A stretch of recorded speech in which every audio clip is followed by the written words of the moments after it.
Authority isn't about who stands at the door, it's about who owns what's behind it.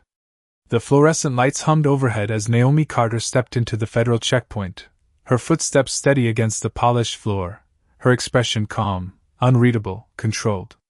Around her, scanners beeped in rhythmic precision, metal detectors framing the entrance like silent judges, and uniformed officers moved with rehearsed authority, checking IDs, waving people through, deciding in seconds who belonged and who didn't. Naomi held a slim badge between her fingers, but she didn't raise it yet, not when she saw him.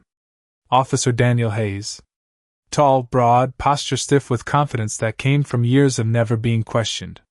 His eyes landed on her, not on the badge, not on her credentials, but on her. And in that split second, something shifted. A pause. A judgment. "Stop right there," he said, stepping forward, blocking her path with a firm arm, his voice carrying just enough edge to draw attention. Conversations dimmed. A few heads turned. Naomi stopped, not startled, not offended, just still. "This area is restricted," Hayes continued, his gaze scanning her up and down like he had already made up his mind. "You'll need proper clearance. Imagine standing there, knowing you had access to every locked door in that building, and still being treated like you needed permission to breathe." Naomi's fingers tightened slightly around the badge, but she didn't show it.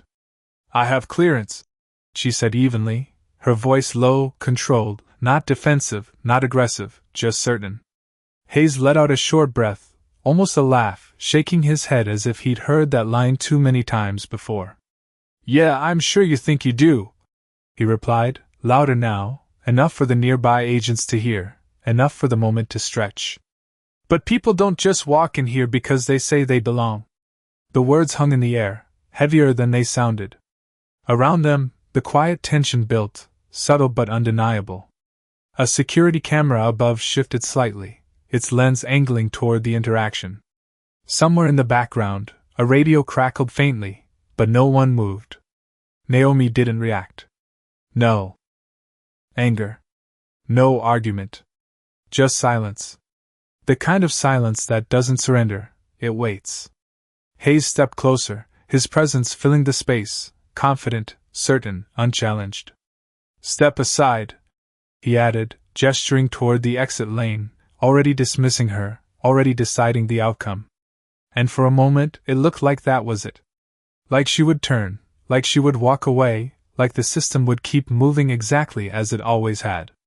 But then, the radio on Hayes' shoulder snapped to life, sharp, urgent, cutting through the air like a warning no one could ignore. The radio did not just crackle, it cut through the moment with a sharp urgency that shifted the air itself.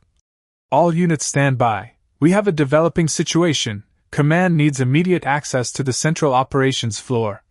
The voice on the other end was tight, controlled, but unmistakably urgent, and for a split second the entire checkpoint seemed to hold its breath. But Officer Hayes did not move, not yet, his focus still locked on Naomi, as if the world behind him did not matter, as if the authority in his stance could override whatever was unfolding beyond those secured doors. "Then they can go through protocol," he muttered, almost dismissively, pressing his thumb against his radio without taking his eyes off her. "We have procedures for a reason." But Naomi heard something else in that transmission, something deeper than urgency, something that aligned too perfectly with the timing, and still she did not raise her voice, did not step forward, did not force her way through.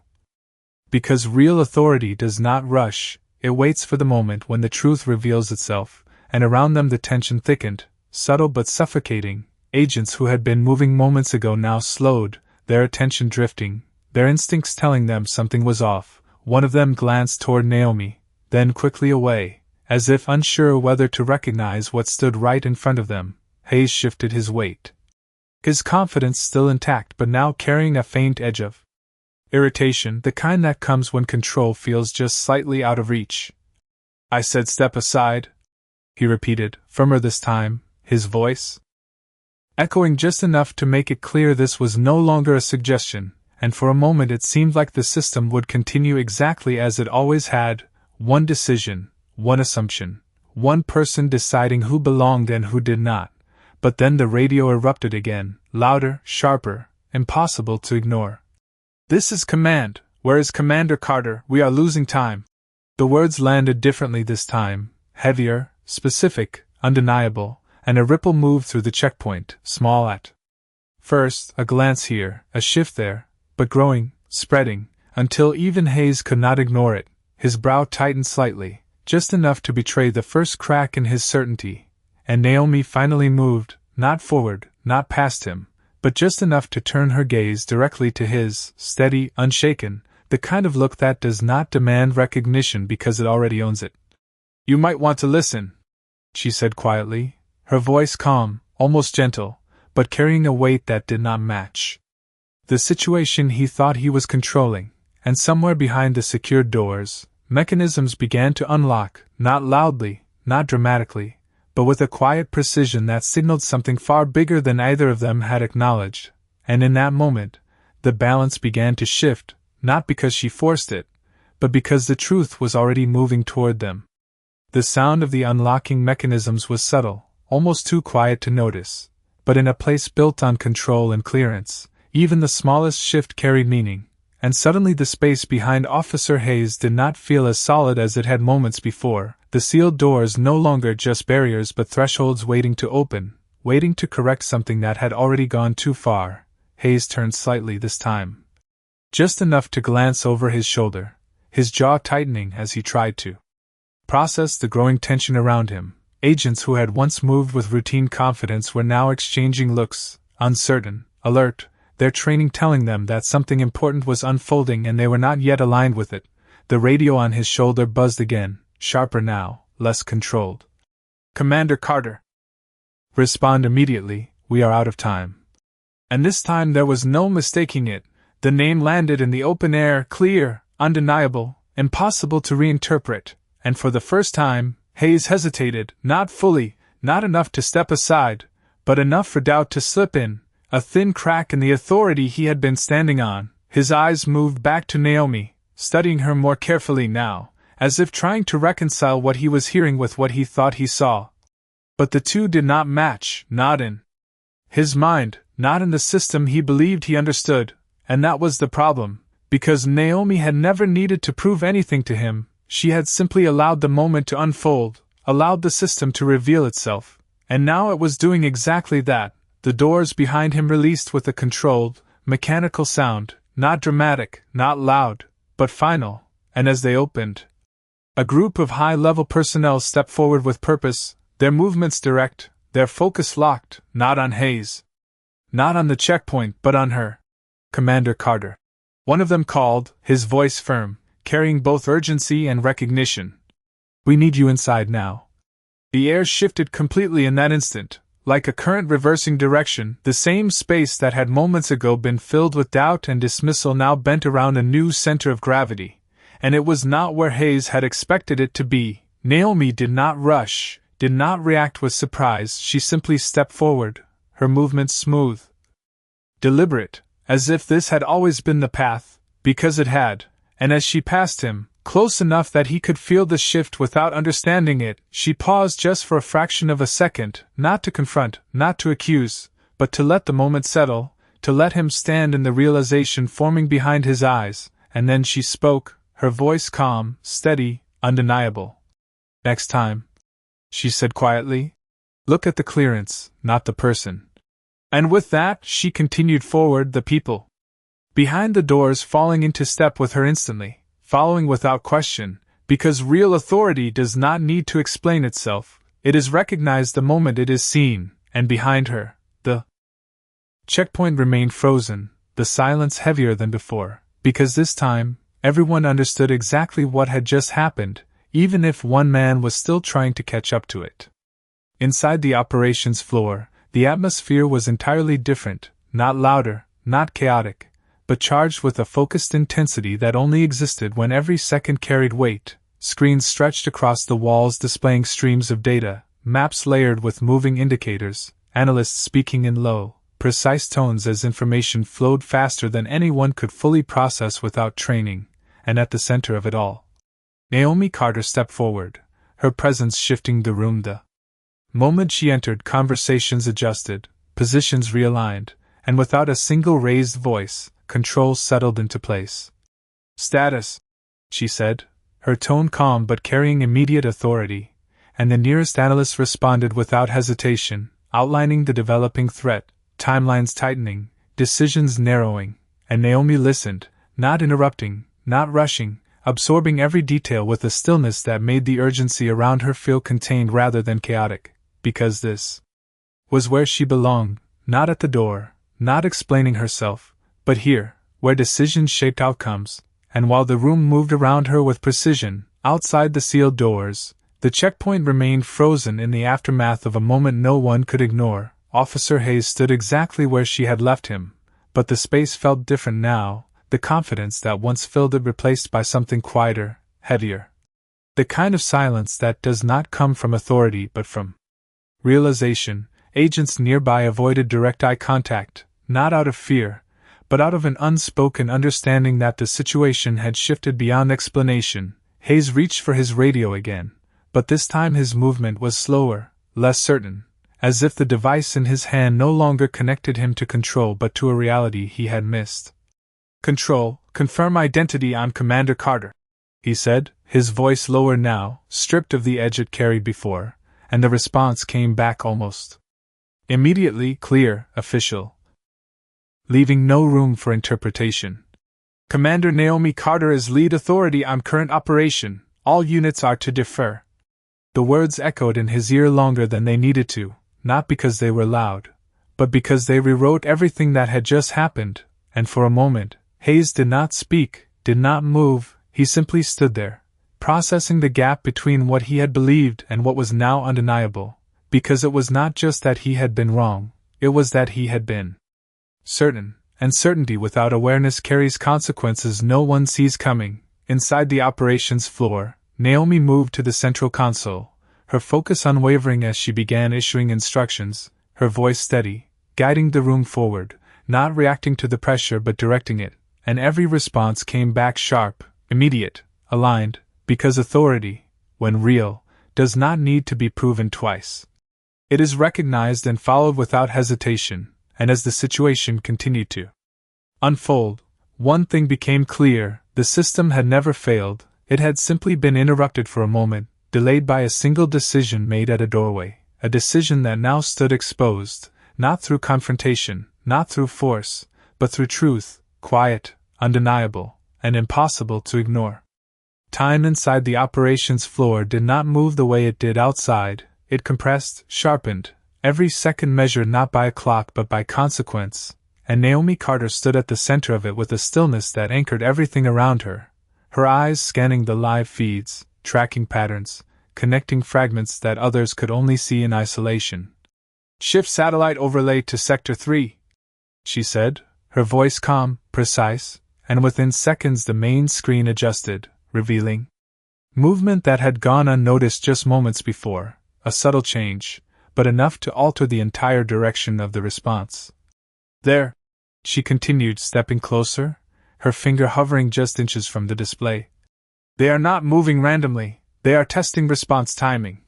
The room absorbed it instantly, analysts recalibrating, agents repositioning, because what she saw was not just data, it was intent, and intent, once understood, changes everything. Across the room a senior officer nodded, issuing follow-up orders without hesitation, the system realigning itself under her direction with a quiet efficiency that did not need to be announced, because it was obvious, it was working, and while the operation tightened, becoming more controlled, more focused. The ripple of what had happened at the checkpoint had not faded, it had spread, quietly, through internal channels, through glances, through unspoken conversations, until it reached places where silence was no longer enough. Back at the entrance, Officer Hayes stood alone now, not physically isolated, but separated in a way that had nothing to do with distance. The same space he had controlled minutes ago now felt unfamiliar, as if it no longer responded to him the way it once had. His radio buzzed again, but this time the voice carried a different tone. Not urgent, not chaotic, but formal, measured. "Officer Hayes, report to internal review immediately." The words were simple, direct, leaving no room for interpretation, and for a moment he closed his eyes, not in frustration, not in anger, but in recognition, because the moment he had dismissed had not disappeared, it had followed him, reshaped itself into something unavoidable, something official, something that could not be brushed aside or explained away, and as he turned to step away from the checkpoint, the motion felt heavier than it should have, not because of the distance, but because of what it represented, the shift from certainty to accountability. Inside the operations room, Naomi did not look back, did not pause. Her focus remained locked on the unfolding situation, her voice continuing to guide, to adjust, to lead. Deploy secondary unit but hold position until confirmation, she instructed, her tone steady, unwavering, and every command moved the operation forward, correcting delays, closing gaps, restoring control where it had been momentarily disrupted, because real leadership does not dwell on what went wrong, it ensures what comes next is right. And as the system stabilized under her direction, one truth became clear: power had never been missing, it had simply been misjudged, and now, with clarity restored, everything moved the way it was always meant to, precise, aligned, and undeniable. The operation did not slow down, it refined, every movement inside the room becoming sharper, more intentional, as if the chaos that once threatened to break through had been quietly contained and redirected, and Naomi Carter stood at the center of it all, her posture unchanged, her focus absolute.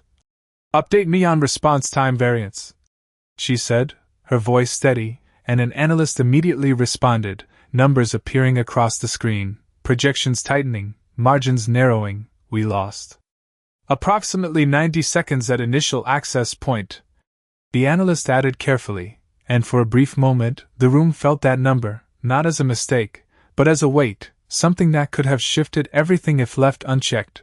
But Naomi did not react with frustration, she absorbed it, recalibrated. "Then we recover it," she replied simply, and that was all it took. The room moved again, faster now, more aligned, because leadership is not about avoiding delay. It is about eliminating its impact, and as new instructions flowed from her, units adjusted in real time, closing gaps, correcting trajectories, restoring precision where it had been interrupted. Outside the operations floor, the world continued at its normal pace, unaware of how close it had come to something else entirely, unaware of the quiet correction happening behind secured walls, and in a separate corridor, far from the control room. Officer Hayes walked with measured steps, each one echoing slightly against the polished floor, the sound no longer carrying authority, but reflection, his mind replaying the moment at the checkpoint, not the words, not the tone, but the certainty he had felt, the assumption that had guided his decision without question, and now, that certainty felt different, not solid, not reliable, but incomplete, as if something fundamental had been missing all along. He reached the door marked Internal Review. The lettering clean, precise, final, and for a moment he paused, his hand hovering just inches from the handle, not out of fear, but out of awareness, because stepping through that door meant acknowledging what had already been set in motion, not by others, but by himself. And inside the operations floor, Naomi stepped back slightly from the central console, watching as the system stabilized, indicators shifting from warning to control, the movement of units now synchronized, deliberate. The threat no longer expanding but contained within parameters that could be managed. "Hold all positions and maintain current perimeter," she instructed, her voice carrying across the room with quiet authority, and one by one, confirmations came back, steady, aligned, complete, and for the first time since she had entered, the room exhaled, not in relief, but in recognition that the situation was now where it needed to be, controlled, directed, understood, and Naomi allowed herself a brief pause, not to rest, but to observe. To ensure that nothing had been overlooked, because real control is not declared, it is maintained, and as she stood there, looking across the screens, the teams, the movement she had just guided, one truth remained clear: the moment at the door had not defined her, it had revealed something else entirely, something that could not be ignored, that authority, real authority, is never determined by who stands in front of you, but by who continues to stand when everything else begins to shift. The room did not celebrate, it stabilized, and that difference mattered more than anyone said out loud, because when something is truly under control, it does not need applause, it only needs precision, and Naomi Carter understood that better than anyone in that space, her eyes moving across the final streams of data as each line confirmed what she already knew: the system had corrected itself. The threat had been contained within predictable limits, and the narrow window that had once been slipping away was now firmly back in their hands.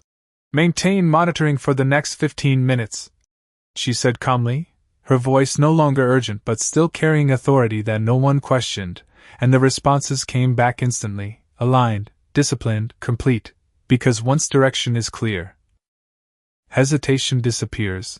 And as the screens shifted from red indicators to controlled green zones, a quiet transformation settled over the operations floor, not relief, not pride, but clarity, the kind that only comes when everything that could have gone wrong did not, because someone saw what others did not, because someone stepped in at the exact moment it mattered most. And Naomi allowed herself a small step back from the console, not retreating, but recalibrating her position within the room. Her presence no longer pulling focus but anchoring it, ensuring that the system would continue to move without disruption, because leadership is not about being seen at every moment, it is about knowing when the system no longer needs to be held together. And across the building, in a room far removed from screens and commands, Officer Hayes sat across from a polished table.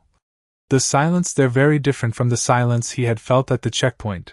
This one was deliberate, structured, the kind that waits for answers rather than avoids them. A file rested in front of him, thin but heavy in implication, and as the review officer spoke, the words were not loud, not accusatory, but precise. "Walk us through your decision at the checkpoint." And for the first time, Hayes did not respond immediately, not because he did not understand the question, but because he now understood something else entirely, that the moment he thought he controlled had already been shaped by something he did not see, something he did not question, and that realization did not come with noise or confrontation, it came quietly, settling into the space between what he believed and what was true. Back in the operations floor, Naomi turned slightly, her gaze moving across the team, the analysts, the officers who had followed without hesitation once the direction became clear, and for a brief moment, she allowed herself to observe them not as parts of a system, but as people within it, people who relied on clarity, on leadership, on the ability to see beyond assumption, and she knew that what had happened at the door was not just a delay, it was a reflection, a moment that revealed how easily perception can interfere with purpose, and how quickly that interference can be corrected when truth is allowed to surface. She did not need to say it out loud, did not need to address it directly, because the lesson had already moved through the building, carried not by confrontation, but by outcome, by the undeniable shift that followed her presence. And as she turned back toward the screens, now steady, now controlled, one quiet truth remained in the air, unspoken but understood, that the most dangerous mistake is not ignorance, it is certainty without awareness, and the most powerful correction does not come from force, but from truth arriving exactly when it is needed. The building did not return to normal, not immediately. Because moments like that do not simply disappear, they settle, they echo in quiet ways that reshape how people see what stands in front of them. And inside the operations floor, even as the screen stabilized and the urgency softened into control, there was a shift that could not be measured in data, a subtle awareness that lingered in the way people moved, the way they listened, the way they no longer assumed. Naomi Carter stood near the central console, her posture relaxed but never disengaged. Her eyes still scanning, still verifying, because control is not a single moment, it is a continuous decision to remain present. "All units maintain current status and prepare for phase debrief," she said, her voice calm, carrying the authority of someone who had already proven she did not need to raise it, and the room responded in kind, not with tension, but with precision, every action aligned, every response measured, because once clarity enters a system, it changes everything that follows. And in another part of the building, the internal review continued, Officer Hayes now sitting straighter, not defensive, not resistant, but aware in a way he had not been before. The review officer across from him did not interrupt, did not press, simply allowed the silence to do what it does best, reveal what words often try to avoid. I made an assumption, Hayes finally said, his voice steady but quieter than before, and the admission did not come with drama. It came with understanding, the kind that does not need to be explained because it is already clear. The review officer nodded once, not in agreement, but in acknowledgement, because the truth, when spoken plainly, does not need validation, it stands on its own. And back inside the operations floor, Naomi stepped away from the console, walking slowly along the edge of the room, observing not the screens this time, but the people, the analysts resetting their stations, the officers exchanging brief, focused updates, the quiet efficiency of a system that had been tested and corrected. And as she moved, one of the younger analysts glanced up at her, just for a moment, not with curiosity, not with doubt, but with recognition, the kind that forms when perception catches up to reality. And Naomi returned a slight nod, nothing more, because she did not need acknowledgement to define her position. She had already established it through action, through presence, through the calm certainty that had guided the room when it mattered most. And as the final reports began to compile, the last indicators confirming stability, the building itself seemed to settle into a new rhythm, one shaped not by routine, but by awareness, the understanding that authority is not always visible at first glance, and that the cost of misunderstanding it is never just personal, it is systemic, it ripples outward, affecting moments, decisions, outcomes. And as Naomi paused near the far end of the room, her gaze resting briefly on the now steady screens, one quiet truth remained, not spoken, not announced, but carried in the silence that followed everything that had just unfolded, that real power does not need to announce itself at the door, because by the time it is recognized, it has already changed everything inside. The debrief did not begin with noise, it began with silence, the kind that carries weight before a single word is spoken. And inside the conference room adjacent to the operations floor, a small group had gathered, not hurried, not tense, but focused in a way that reflected everything that had just unfolded. Naomi Carter stood at the far end of the table, a screen behind her displaying a simplified timeline of the event, not cluttered with excess detail, just the essential moments that mattered, because clarity is not about showing everything, it is about revealing what counts. We are not here to assign blame, she said, her voice calm, steady, grounding the room instantly. We are here to understand impact. And with that, the tone was set, not defensive, not accusatory, but precise, intentional, the kind of tone that allows truth to surface without resistance. The timeline advanced, each marker appearing one by one: initial alert, response activation, checkpoint delay, system recalibration, containment, and there it was, that brief gap, less than 2 minutes, but significant enough to shift outcomes if left uncorrected. Naomi did not emphasize it, did not point to it directly, she simply let it exist on the screen, visible, undeniable. And that was enough, because everyone in the room could see it, could feel the weight of those missing seconds. Every system has friction points, she continued, stepping slightly to the side, allowing the screen to remain the focus. Our responsibility is to identify them before they define the outcome.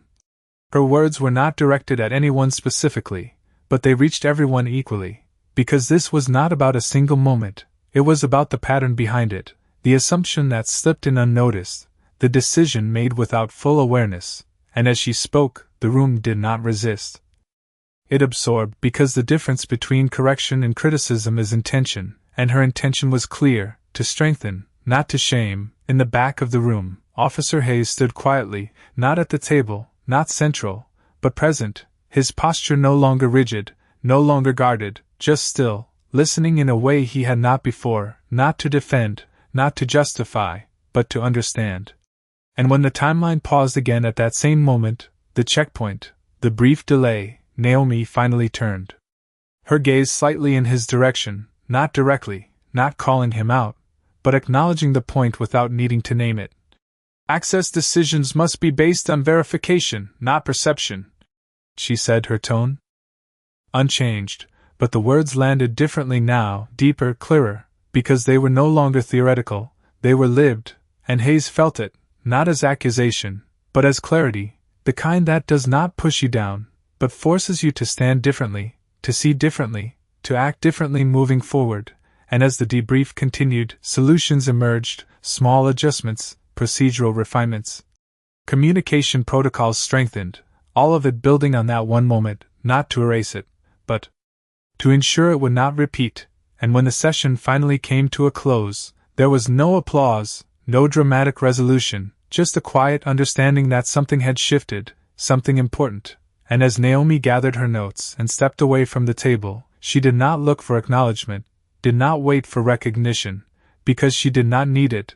The outcome had already spoken for her, and as the room slowly emptied, one thought lingered in the air, not spoken, but carried in the way people moved, the way they thought, the way they would act the next time a decision stood between assumption and truth, that the smallest moment, handled incorrectly, can ripple outward in ways no one sees coming, but handled correctly, it can quietly change everything. The hallway outside the conference room was quieter than before, not empty, but softened, as if the building itself had absorbed what had just taken place and was now settling into a new rhythm, and Naomi Carter walked through it with the same steady pace she had carried from the moment she arrived, her posture composed, her expression calm, not because the pressure had disappeared, but because she had already carried it where it needed to go.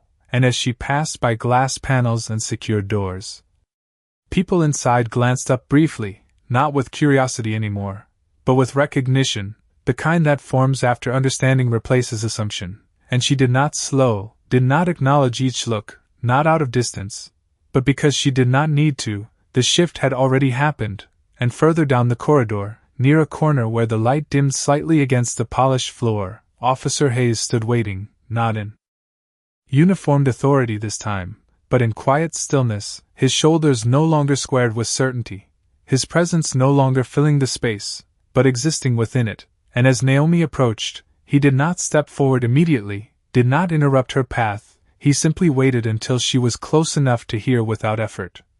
"Commander Carter," he said, his voice controlled, but different now, stripped of assumption, grounded in something more deliberate, and for a brief moment she stopped. Not out of obligation, but out of acknowledgement, turning slightly to face him, her expression unchanged, but attentive, allowing the moment to exist without forcing it forward. Hayes took a breath, not dramatic, not heavy, just enough to steady his words. "I made a decision at that checkpoint based on what I thought I understood," he said, each word measured, not rehearsed, but considered. "And I was wrong." The admission did not echo, did not demand response, it simply stood there, clear, direct, without defense, and Naomi listened, not interrupting, not softening it, just allowing it to be what it was, truth spoken without expectation. And after a second, she responded, her voice calm, even, the same tone she had carried through every moment before. "Then learn from it," she said, not harsh, not forgiving, just precise, because correction is not about apology, it is about change. And Hayes nodded once, not out of relief, but out of understanding, because this was not a moment to be resolved, it was one to be carried forward. And as Naomi turned to continue down the corridor, her steps steady, uninterrupted, Hayes remained where he stood, not because he had nowhere to go, but because he understood that movement now meant something different. It was no longer about control, it was about awareness. And in that quiet hallway, under the soft hum of overhead lights, the distance between who he had been at the checkpoint and who he needed to become was no longer abstract. It was clear, measurable, and entirely his to close. And as Naomi disappeared down the corridor, one quiet truth lingered in the space she left behind, not spoken, but felt, that authority is not proven in how you stop someone at the door, but in whether you recognize who should have never been stopped at all. The building did not forget. Even as the hours passed and the intensity of the operation faded into routine, there was a quiet imprint left behind, something that could not be erased by time or replaced by habit.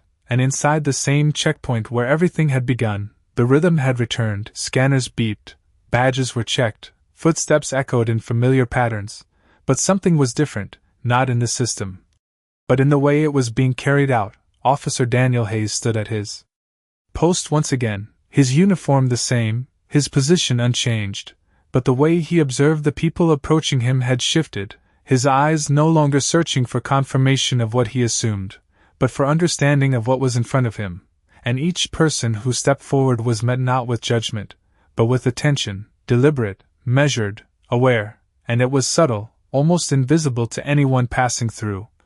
But it mattered because change does not announce itself, it reveals itself in moments like these, in decisions that look ordinary from the outside but are entirely different at their core. A woman approached, holding her credentials calmly, her posture steady, and Hayes took them without hesitation, scanning the clearance, verifying the details, his focus on the information rather than the person, and when he nodded and stepped aside, allowing her through, it was not just procedure, it was correction, quiet, intentional, real, and across the building, Naomi Carter moved.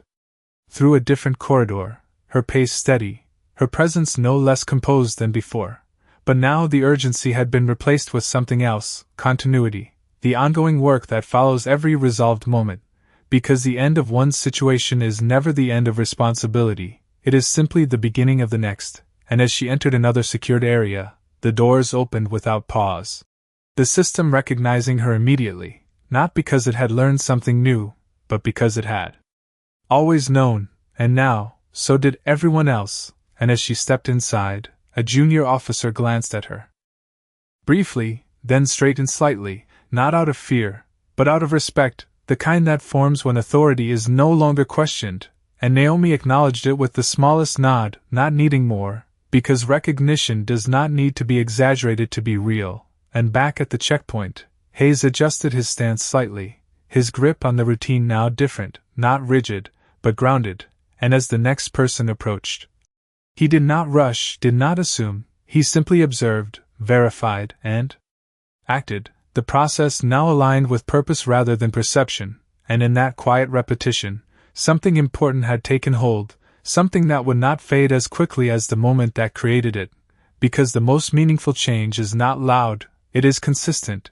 it lives in the choices made when no one is watching, and as the day continued, blending back into the steady flow of movement and clearance, one truth remained. Not spoken, not written, but carried in every decision that followed, that the difference between control and responsibility is awareness, and once that awareness is found, it does not disappear, it becomes part of everything that comes next. By the time evening settled over the building, the energy had shifted again, not back to what it was before, but into something quieter, more deliberate, as if every hallway, every checkpoint, every secure door now carried a memory of what had unfolded earlier that day, and Naomi Carter stood near a wide glass window overlooking the city, the fading sunlight casting long reflections across the polished floor. Her posture relaxed but never careless, her gaze steady as she observed the world outside continuing without awareness of how close it had come to disruption, and that contrast did not surprise her, it never did, because the work she carried was not meant to be seen, only to be done, and behind her, the building moved in its steady rhythm, agents rotating shifts, systems running continuous checks, quiet conversations replacing the urgency that once filled the air, and yet beneath that calm, something had changed. Something that would not reset overnight. Back at the checkpoint, Officer Hayes remained at his post, but the hours had refined his awareness even further, each interaction reinforcing the shift that had begun earlier. A man approached in a tailored suit, his expression neutral, his badge presented without urgency, and Hayes took it, scanning the clearance carefully, verifying every detail, not out of suspicion, but out of respect for the process itself, and when he handed it back with a nod, allowing the man to pass, there was no hesitation, no delay, just alignment between action and understanding, and a nearby officer, younger, less experienced, watched that interaction closely, noticing the difference without fully being able to name it, but learning from it all the same, because change, when real, does not stay contained, it spreads through observation, through repetition, through example, and inside the building, Naomi turned slightly from the window, her reflection fading as she stepped back into the corridor.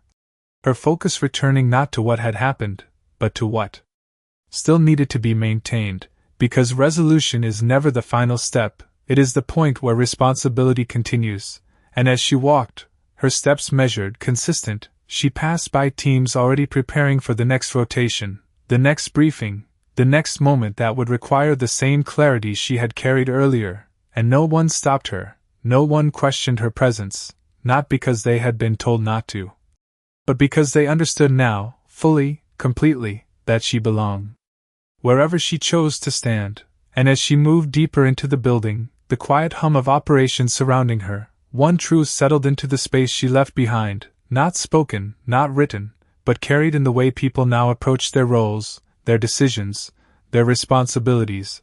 That awareness, once earned, does not fade with time, it strengthens, it sharpens, it becomes part of the system itself. And in that transformation, something greater than a single moment had taken place. Something that would continue long after the memory of that day began to blur, because real change is not measured by what is corrected once, but by what is carried forward every time after. The night settled fully over the city, lights stretching across the skyline like a quiet reminder that life beyond those walls never paused, never waited, and inside the building, the rhythm continued, steady, precise, unchanged in appearance but transformed in meaning. And Naomi Carter walked through the final corridor of her day with the same composed presence she had carried from the beginning, her steps unhurried, her focus clear. Not because the work was finished, but because she understood something deeper than completion. That responsibility does not end when a moment passes, it evolves, it carries forward into every decision that follows. And as she approached the exit, the secure doors responded instantly, opening without delay, without question, recognizing her not as someone who needed permission, but as someone who defined it. And just beyond those doors, the cool night air waited, calm, indifferent, unaware of how close it had come to disruption. And Naomi paused for a brief second, not to reflect on what had happened, but to acknowledge what remained, the ongoing weight of a role that does not announce itself, that does not seek recognition, but stands ready, always. And behind her, deeper in the building, Officer Daniel Hayes remained at his post, the checkpoint now quiet, the flow of people reduced as the day transitioned into night, and as he checked the final credentials of the shift. His movements were no longer automatic, no longer driven by assumption, but by awareness. Deliberate, grounded, and when the last person passed through and the space fell still, he stood there for a moment longer, not out of duty, but out of understanding, because the lesson he had faced earlier was no longer a moment. It was now part of how he would move forward, part of how he would see. And across the building, the systems continued their silent work, scanning, verifying, protecting, not with noise or display, but with quiet consistency, the kind that only exists when every piece is aligned with purpose. And Naomi stepped out into the night, the door closing softly behind her, the sound final but not ending, because what had shifted inside those walls did not stay there. It carried outward, into every future interaction, every decision, every unseen moment where awareness would matter more than assumption. And as she walked toward the edge of the lit pathway, her figure steady against the dim glow of the building behind her, one truth remained, clear, enduring, and far more powerful than anything spoken aloud, that the measure of authority is not found in who you choose to challenge, but in whether you recognize the truth standing in front of you before it has to reveal itself. Because by the time it does, the moment has already passed, and only those willing to learn will ever be ready for the next one.